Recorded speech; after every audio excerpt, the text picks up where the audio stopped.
Hello everyone, welcome to English with Evelyn. Today we'll do adverbs of frequency. Adverbs of frequency मैंने आपको बताया था कि हम स्पेशली जब हम सिंपल प्रेजेंट टेंस यूज़ करते हैं तो एडवर्ब ऑफ फ्रीक्वेंसी आता है, जो जब अपनी रेगुलर रूटीन हैबिट्स के बारे में जब हम बात करते हैं तो adverbs of frequency correctly use करना सिंपल प्रेजेंट टेंस में और कौन सा एडवर्ब कब यूज़ करते हैं उसके लिए मैंने एक छोटा सा वीडियो बनाया है. I hope this will be very useful for you all. जैसे कि यहाँ पे एक एग्जाम्पल है, they often go out for dinner. हम फ्रीक्वेंसी बता रहे हैं, अक्सर बाहर जाते हैं.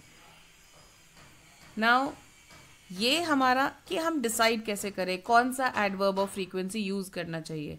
तो ये जो सेकेंड रो है ना, ये सारे एडवर्ब्स ऑफ फ्रीक्वेंसी की है, जैसे always, usually, normally, often, sometimes. हम इससे क्या मतलब निकालें, कब हम ऑलवेज यूज़ करेंगे, कब हम यूजुअली यूज़ करेंगे, कब हम समटाइम्स यूज़ करेंगे. एक चीज़ है नेवर और ऑलवेज, तो चलो फिर भी क्लियर होता है कि भाई कभी नहीं करते हैं, हमेशा करते हैं. लेकिन जो ये बीच में जो रेंज है ना, इसमें sometimes, occasionally, seldom, hardly ever, यहाँ पे कंफ्यूजन होता है. And on the other side of the spectrum usually, normally, often, इसमें कंफ्यूजन होता है. मतलब मुझे मेरे स्टूडेंट्स हमेशा यही बताते हैं कि इन एडवर्ब्स में, इन दो ग्रुप्स में सबसे ज़्यादा कंफ्यूजन होता है. तो ये एक बड़ी अच्छी सी टेबल मुझे मिली है कि हम कैसे डिसाइड करें कि किसको हम, किस एक्टिविटी को, किस वर्ब को हम ऑलवेज के साथ यूज़ करें, किसको समटाइम्स के साथ, किसको ओकेजनली के साथ में. क्योंकि यहाँ पे इन्होंने उसको परसेंटेज ऑफ अकरेंस बताया है, क्या फ्रीक्वेंसी है एडवर्ब की वो बताइए, एक्शन की. ठीक है, जैसे कि अगर आप हमेशा ही क्लास के बाद आप सेल्फ स्टडी करते हैं तो आप लिखेंगे I always study after class. Vegetarians कभी मीट नहीं खाते हैं तो आप बोलेंगे vegetarians never eat meat. I usually go walk to work, मैं चलकर काम पर जाता हूँ अक्सर, है ना. I normally get good marks, मुझे नॉर्मली अच्छे मार्क्स आते हैं. अब ये जो नॉर्मली और यूजुअली है ना, इसमें बड़ा थिन हेयरलाइन डिफरेंस है बस, कि यूजुअली कहाँ यूज़ करना है, नॉर्मली कहाँ यूज़ करना है ना. I often read in bed at night. Often मतलब समझिए कि 10 बार में से 7 बार ऐसा ही होता है कि मैं रात को कुछ रीड करके ही सोऊं, है ना. I sometimes sing in the shower. Sometimes का थोड़ा सा क्लियर ये रहना चाहिए कि कभी कभार, like you know, out of 10 times 5 times I do, 5 times I do not do. ठीक है. I occasionally go to bed late, you know, like maybe on the weekends. I seldom put salt on my food, hardly ever, like you know, once a week maybe. I hardly ever get angry, you know, maybe once a fortnight. एक 15 दिन में, 2 हफ्ते में कभी गुस्सा आया, कि कभी वॉइस रेज करी, तो हार्डली एवर उसके लिए यूज़ करेंगे. अगर मैं बोलूँ आई नेवर गेट एंग्री, मुझे नहीं लगता कोई ऐसे बोल सकता है. एनीवेज, बट यहाँ पे सेंटेंस है vegetarians never eat meat. So this is like this you can use as your yardstick, कि इससे आप ये पता लगा सकते हैं कि मैंने जो एडवर्ब ऑफ फ्रीक्वेंसी यूज़ किया है वो करेक्ट है या नहीं है. ठीक है. अब एडवर्ब्स का प्लेसमेंट जो होता है, मैं कई बार स्टूडेंट्स को देखती हूँ, बच्चों को, वो यूजुअली से सेंटेंस शुरू कर रहे हैं in a sentence like this. Usually Tom goes to work by car, है ना. वी डोंट से दिस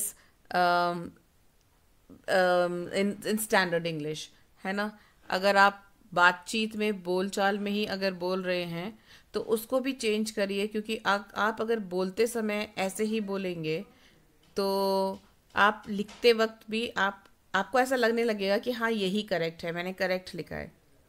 लेकिन इसका एक रूल है कि अगर सब्जेक्ट सेंटेंस में मेन वर्ब है ना, ऑक्सिलरी नहीं है ना. अगर मेन वर्ब है, जैसे इस सेंटेंस में है, तो वहाँ पे आपका adverb of frequency main verb के पहले आएगा, लेकिन सब्जेक्ट के पहले नहीं आएगा. ठीक है. तो ये हो गया एक sentence. Tom usually goes to work by car. Janet never flies. She always goes by bus. Never flies मतलब she never takes a flight. ठीक है. Janet has not grown wings. है ना. Now adverbs of frequency come after the verb be. Be form of the verb जो होता है उसके बाद में आएगा. अगर मेन वर्ब है तब तो मेन वर्ब के पहले यूज़ हुआ है, लेकिन अगर be form of the verb है उसके बाद में यूज़ होगा. जैसे I never late, never am late नहीं बोलेंगे. I am never late.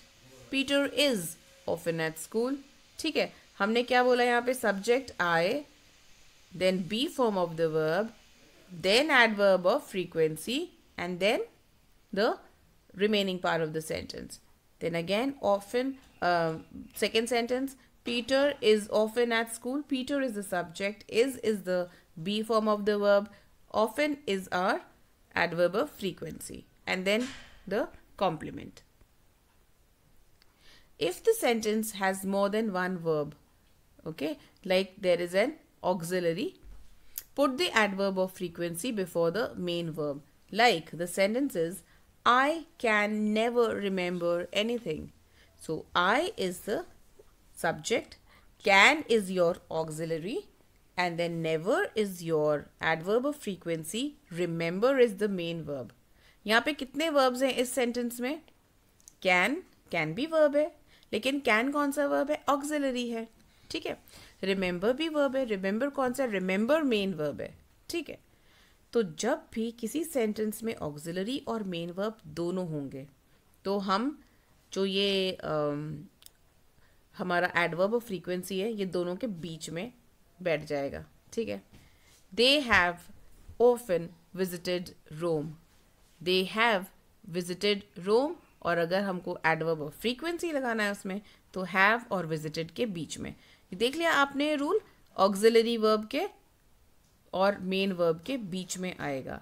ठीक है. अगर सिर्फ ऑक्सिलरी है तो ऑक्सिलरी के बाद में आएगा. ठीक है. लेकिन ऑक्सिलरी और मेन वर्ब दोनों हैं तो ऑक्सिलरी और मेन वर्ब के बीच में आएगा. ठीक है. मतलब इन एनी केस ये ध्यान रखना है कि हमारा जो एडवर्ब ऑफ फ्रीक्वेंसी है ये ऑक्सिलरी के बाद और मेन वर्ब के पहले यूज होगा. ठीक है. अच्छा, क्वेश्चन जब इसका हम बनाते हैं, है ना, तो कैसे बनाएंगे? Do you usually get up early? She doesn't often visit Europe. Does she often visit Europe? इसमें क्या करा हमने? लाइक एनी अदर सेंटेंस, हम सेंटेंस तो सेंटेंस वर्ड से ही शुरू करेंगे, लेकिन हमने ऑक्सिलरी को कहाँ लगाया है? मेन वर्ब के पहले. ये इसकी एक फिक्स प्लेस हम डिसाइड करके रख देते हैं. जैसे हम क्लास में कई बार बच्चों को असाइन कर देते हैं ना प्लेस की, ये डेजिग्नेटेड प्लेस है तुम्हारी, ये यहीं बैठना है तुमको. वैसे ही यहाँ पे हम डेजिग्नेटेड प्लेस दे देते हैं एडवर्ब की कि मेन वर्ब के सामने ही बैठना है. अब ये एक एक्सरसाइज है.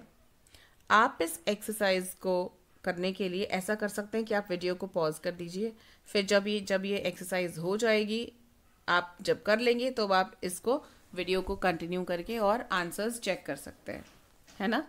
Now the first sentence goes like this, I usually get up early on Saturdays. कौन सा रूल फॉलो करा है हमने? क्योंकि यहाँ पे कोई ऑक्सिलरी नहीं है तो हम सब्जेक्ट के बाद में यूजुअली को यूज कर लेंगे. Second sentence, she is never late for work. Is late, यहाँ पे दो वर्ब्स हैं और इन दो वर्ब्स के बीच में ऑक्सिलरी और मेन वर्ब के बीच में आ गया never. Third one, Peter work so let. अब इसमें क्या आएगा? क्योंकि वापस से हमारे यहाँ पे क्या है? एक ऑक्सिलरी भी है डजंट और मेन वर्ब भी है वर्क. तो कहाँ आएगा? यूजुअली डजंट के पहले या डजंट के बाद? राइट, डजंट के बाद में. Peter doesn't usually work so let.